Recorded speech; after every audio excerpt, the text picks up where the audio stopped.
Bien, place maintenant à l'invité de ce soir, Bassolement Bazier.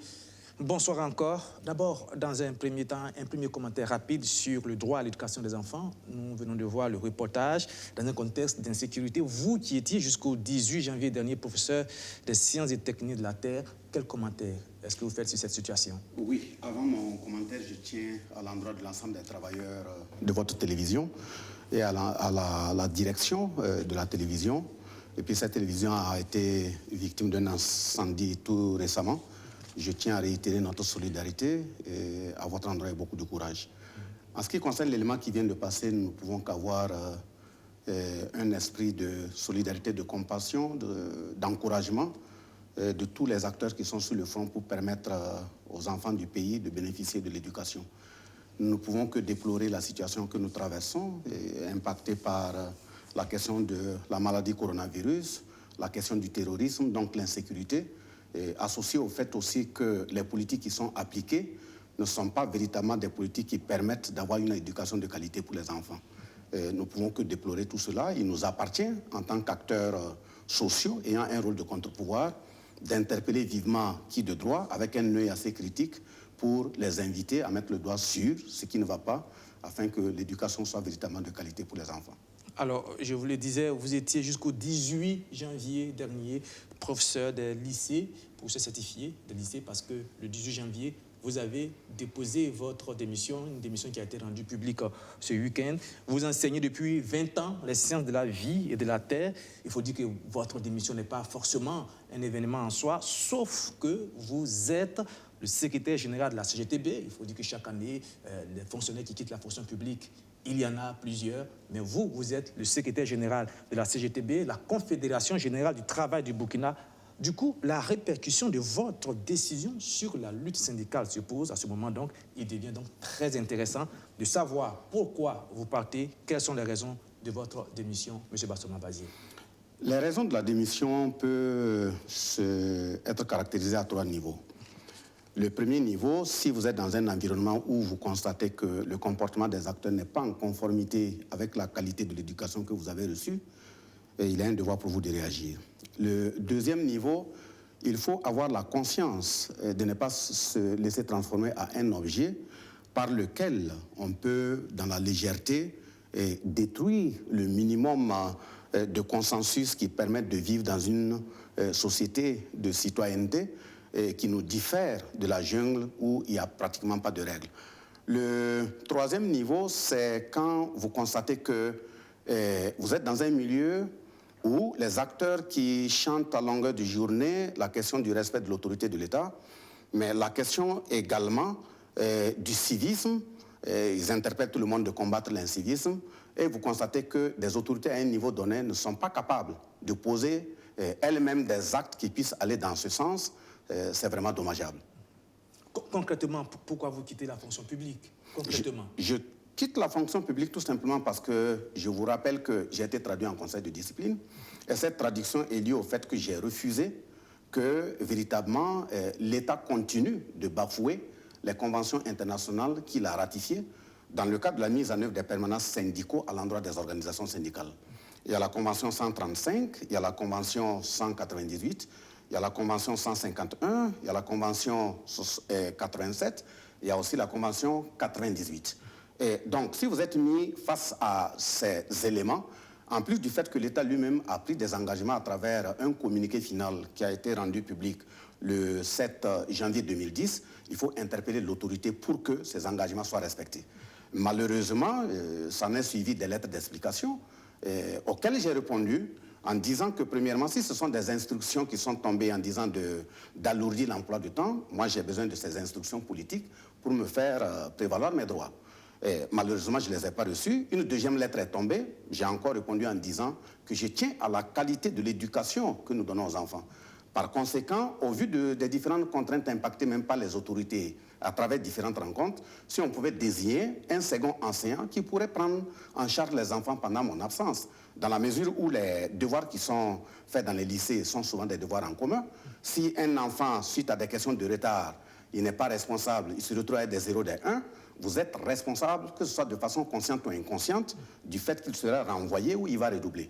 Malheureusement, ça n'a suivi le conseil de discipline qu'ils ont dû convoquer un certain mardi 16 septembre 2020, une date qui n'existe pas. Je ne sais pas si les gens ont eu une antériorité dans l'histoire. Et les décisions de ce conseil de discipline ont été très formelles à l'endroit de l'autorité.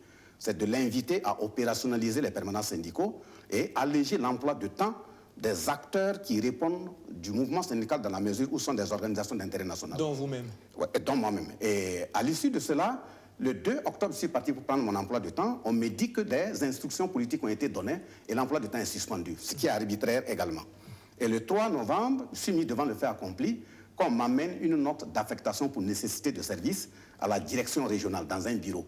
Je pense que pour aller dans un bureau, il y a bel et bien beaucoup de concours auxquels je pouvais prendre part. J'ai choisi le concours avec des caractéristiques qui est d'aller enseigner. J'ai fait le texte, j'ai été premier sur la liste et depuis longtemps je suis dans l'éducation.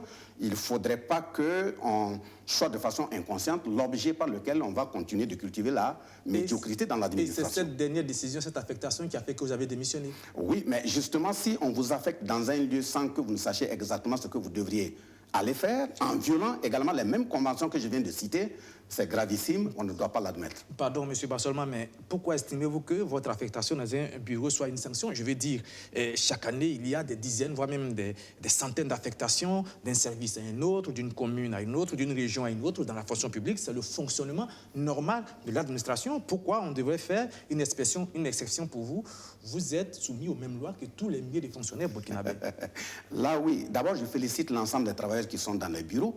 Pas pour négliger le fait qu'il faille être dans un bureau, mais on est dans un bureau pour servir l'État sur la base de caractéristiques bien déterminées de vos compétences.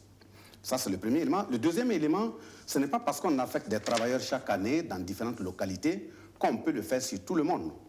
Je le dis, si on le fait comme ça, c'est faire une comparaison par le rabais. Le deuxième élément, il faut bien savoir qu'on ne peut pas m'affecter en disant que je suis un travailleur comme tout le monde, dans la mesure où des conventions sont en relation avec les responsables de ces syndicats où nous faisons des voyages chaque année à Genève dans ce cadre. Est-ce que cette affectation dans ce bureau vous empêcherait d'exercer votre... Oui, mais ce n'est pas que ça va m'empêcher de continuer la lutte syndicale ou mes activités syndicales, oui. Mais quand vous écoutez, dès lors qu'on doit opérationnaliser des permanents syndicaux, ce n'est pas fait. Et qu'un emploi de temps est octroyé à mon niveau depuis 2013 à une seule classe, et brutalement on vient, au lieu de mettre en œuvre les recommandations du conseil de discipline, on vous amène au bureau et en dessous ce qu'on dit, c'est que dans le bureau il y a des gens qui peuvent faire 1 mois, 2 mois, on ne les voit pas, on ne peut pas leur demander. C'est ça que j'appelle la culture de la médiocrité. Et nous qui luttons pour la méritocratie dans l'administration, je dois aller pour servir en connaissance de cause si je sais exactement ce que je devais faire. Troisièmement, quand on me dit que je suis un agent de la fonction publique, accepter de tel type de singerie supposerait qu'on peut m'affecter dans un service de gynécologie, je dois les servir. Qu'on peut m'affecter en agriculture, je dois les servir. Qu'on peut m'affecter dans une banque quelconque, je dois les servir.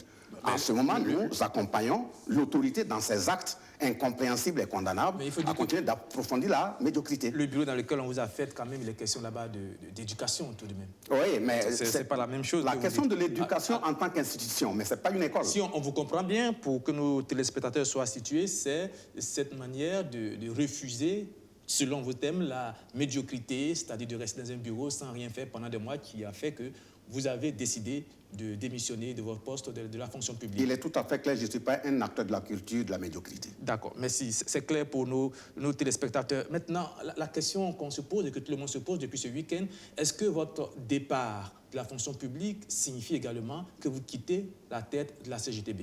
J'ai déjà réagi à ce niveau. J'ai bien dit que, lié au fait que les permanences syndicaux n'ont pas été opérationnalisées, c'est une démission qui me permet d'être davantage libre dans ma dignité, de servir conséquemment les travailleurs conformément aux engagements que j'ai eu à prendre à mon élection au secrétariat général le samedi 30 novembre 2013. Par conséquent, une démission de la fonction publique n'est pas une démission ni de la CGTB, encore moins du mouvement syndical. Je dirais même que c'est une situation qui va me permettre de mieux m'organiser de façon ferme et diriger les luttes pour lesquelles j'ai été élu au nom des travailleurs. De vous rassurer, vos différents syndiqués, que vous êtes toujours à la tête de la CGTB. Je le rassure fermement. Alors, M. Bassolma Bazir, comment pouvez-vous continuer de rester à la tête de la CGTB qui défend les travailleurs si vous ne travaillez plus? Ça dépend de ce qu'on dit, vous ne travaillez plus. Vous savez très bien, la Confédération, c'est la Confédération Générale du Travail du Burkina. Et donc, de ce point de vue, il faut savoir en ce moment-là définir le travail et le travailleur. Dans la mesure où le travail, ce n'est pas le fait seulement d'appartenir à la fonction publique ou d'être un agent de la fonction publique. Absolument. La Confédération est composée des militants qui sont du secteur public, du secteur privé et du secteur parapublic. De ce point de vue, même si un cireur venait à adhérer à la Confédération et qu'il a une ligne de conduite, d'intégrité, de dignité, d'honneur, qui permet aux camarades de placer leur confiance en lui, il n'y a pas de raison qu'il ne soit pas élu pour diriger la Confédération. Alors, et vous terminez, même si c'est quelqu'un qui était en prison par des manipulations politiques, si les militants, les congressistes ont confiance en lui, il peut même l'élire toujours comme secrétaire général de la Confédération. Donc, diriger la Confédération n'est pas en lien avec une provenance professionnelle.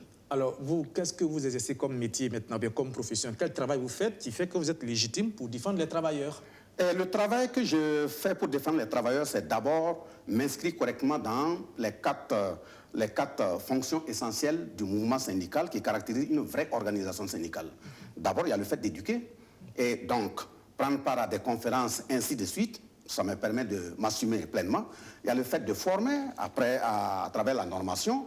Il y a le fait de représenter les travailleurs. Il y a le fait aussi de les organiser en termes de revendications. Maintenant, si vous voulez parler du fait qu'il faille avoir forcément un gain rétributif pour pouvoir faire face, je pense que bien avant que je sois à la tête de la Confédération, depuis l'université, j'étais militant syndical, mais je n'avais pas de salaire. Donc, ma présence dans le mouvement syndical, c'est une question de conviction, en conformité avec mon éducation et non une question forcément de gain. Dans la mesure où il y a des gens qui ont des gains, mais qui ne sont pas syndiqués. Oui, non, je ne parle pas de salaire, je parle du travail que vous faites maintenant. Le travail que je fais maintenant... En dehors de vos responsabilités syndicales. Ah oui, en dehors de mes responsabilités syndicales, vous avez bien dit que c'est à partir du 18 que j'ai déposé la lettre. Absolument. Et donc, de ce point de vue, le ministre, conformément à l'article qui a été visé, a 1 mois pour réagir. Donc, il attendait que je reçoive cette réaction avant maintenant de vous donner une suite. Donc, vous êtes pour le moment au chômage, si je ne chôme pas en tant que tel, parce que le chômage aussi, ça dépend de sa caractérisation. Tous les documents qui m'ont été envoyés à la Bourse du travail. Ça veut dire que, étant donné que ce n'est pas à domicile, si on me les amène à la Bourse du travail, ça veut dire que je travaille au nom de l'ensemble des travailleurs en gérant la Confédération. Que répondez-vous à ceux qui estiment que votre démission ressemble à une fuite face à tout ce que vous venez de dire, le conseil de discipline, les sanctions qui sont tombées? Est-ce que vous fuyez le ministère de l'Éducation nationale, vous fuyez vos responsabilités, vous avez peur de la confrontation, vous avez perdu? Si interpeller l'autorité à respecter les conventions que j'ai citées tout de suite, c'est une perte, je dirais tout simplement dommage à cette naïveté infantilisante. Le deuxième élément, ceux qui ont des lunettes estimant que je fuis, je ne pense pas que nous sommes dans une période d'harmattan qu'ils aient vu de la poussière derrière moi. Troisièmement, j'ai bien dit que je dois rester disponible et organiser et conduire la lutte conformément aux engagements que j'ai pris depuis le 30 novembre 2013. Donc, qu'il se calme et qu'il laisse le temps venir. On verra si Bassolma a fui ou s'il est toujours en place. De toute façon, je rassure l'ensemble des militants que je suis en place. Est-ce que vous estimez ce soir que vous êtes victime de harcèlement de la part de l'État, une sorte de tentative d'intimidation? Ce n'est pas moi qui suis victime, c'est la démocratie qui est victime. C'est l'État de droit qui est victime. C'est-à-dire? Dans la mesure où la revendication ne porte pas sur l'individu Bassolma. Quand nous demandons d'opérationnaliser les permanences syndicaux, ce n'est pas pour aller cultiver dans un champ de Bassolma. Vous allez voir un seul exemple que je donne ici, où pendant la résistance au putsch, ça c'est une déclaration qui a été lue par le président Roch-Marc Christian Kaboré le 18 septembre 2015 pour appeler l'ensemble des travailleurs à suivre de façon scrupuleuse le mot d'ordre lancé par le mouvement syndical. J'étais le porte-parole. Donc la personne n'a pas changé, c'est la même personne, ce sont les mêmes règles. Donc nous, on ne se bat pas pour un individu, nous nous battons pour le renforcement et l'approfondissement de l'état de droit.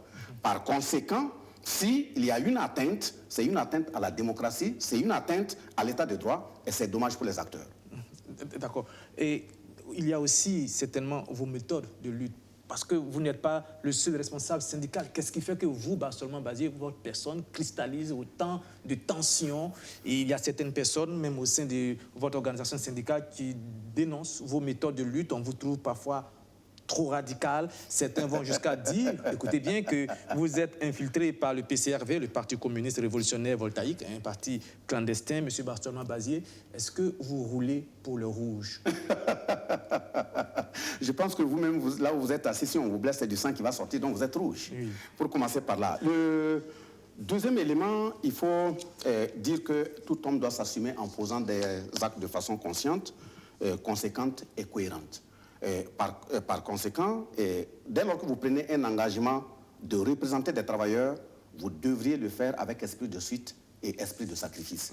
Maintenant, si le fait de dire la vérité, de défendre des causes justes, c'est appartenir à un parti appelé PCRV, tant mieux. Toujours est-il que je dis que je n'ai pas été éduqué pour louvoyer face aux questions.